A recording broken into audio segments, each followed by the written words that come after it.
Hey guys, this is Rick at Tasty Guitar. Today I'm going to be showing you some really nice chord voicings that you can use to jazz up a 12-bar blues in the key of G.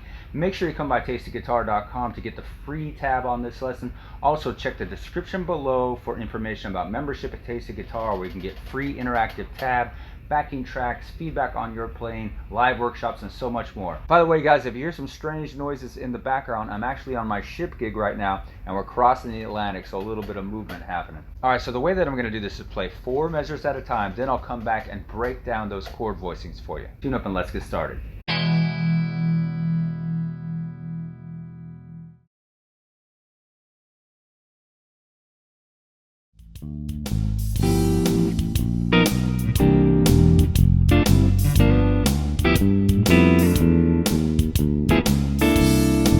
Alright, so let's go ahead and break down the first 4 measures here. We are starting on a G13 voicing.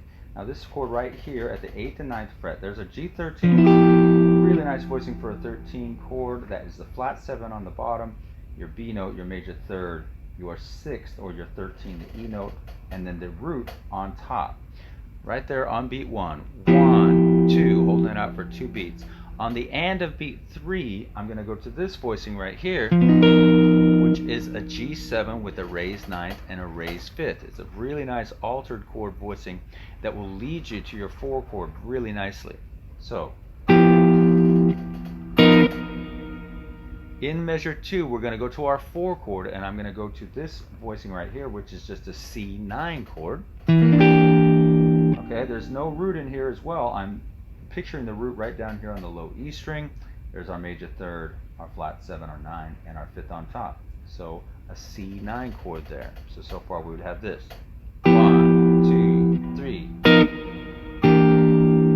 The second half of measure 2, we're still on the 4 chord, but I'm trying to lead you back to the 1, and I'm doing that with this very simple sequence right here. Basically that's a G9 chord leading you back to a G7. So here's what we have so far.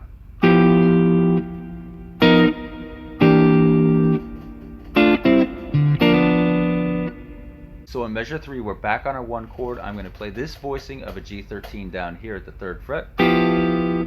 Just your flat 7, your 3rd, your 13, and your root up on top. And on beat 4, this shape right here, which is a G6, sliding down to the same shape 2 frets below, which becomes a G9. So far the first 3 measures would be this.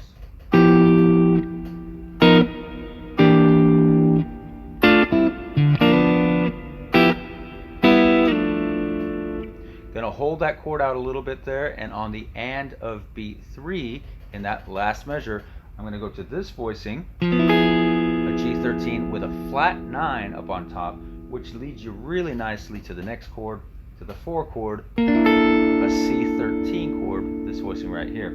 So a G13 flat 9 is just a really nice voicing to move you to the 4 chord, and that's just putting that A flat note on top there. So now let's recap the first 4 measures very slowly. There's our G13, that altered chord leading you to the C9, back to the G7,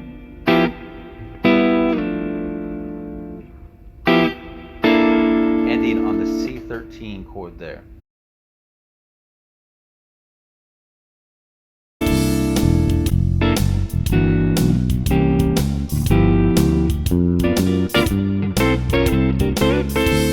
Alright, so let's go ahead and break down the next 4 measures here. We're starting by just holding out that same C13 chord we played in measure 4. And then I'm hitting it again on the and of beat 3, and I'm cutting it off a little bit.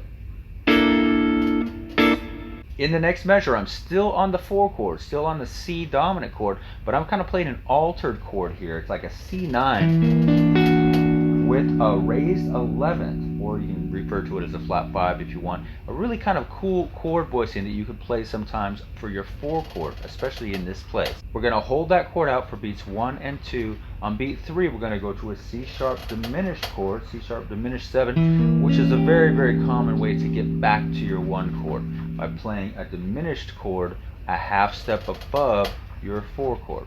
So again, measures 5 and 6 here, holding out the C13.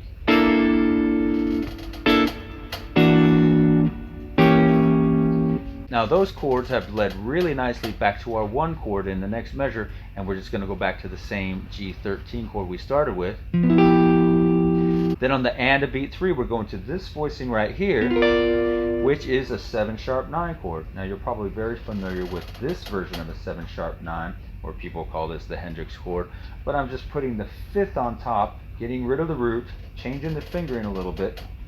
And this is just a very cool sounding voicing that's nice to throw in to blues things up a little bit here.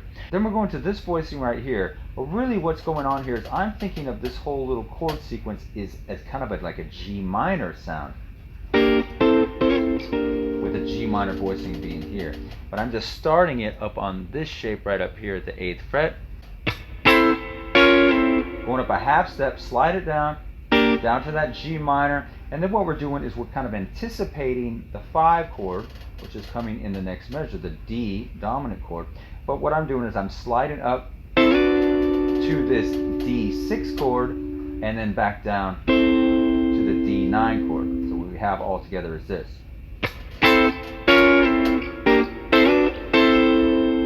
So very slowly, here is measures 5, 6, 7, 8, and I'm actually going to start in the previous measure, measure 4 of the 12-bar blues at the end of it. 2, 3, 4.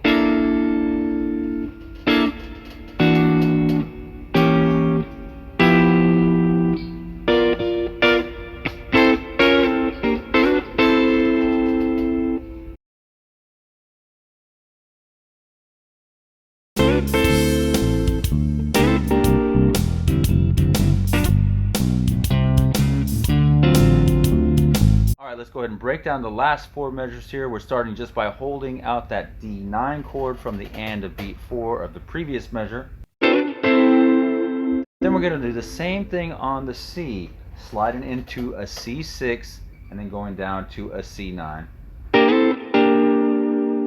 In the next measure, we are playing a D7 sus,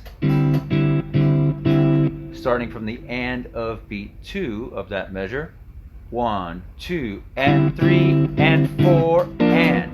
On the and of beat 4, you're just going to go down to a G7 and kind of hammer on from the minor third to the major third. So far you'd have this. From the previous measure.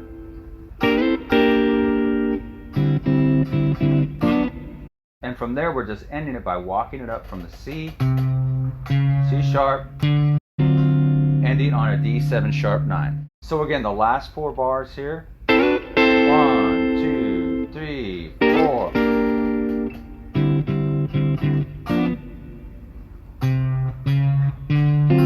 Ending on the D7 sharp 9. Now let's go ahead and play the entire 12-bar blues.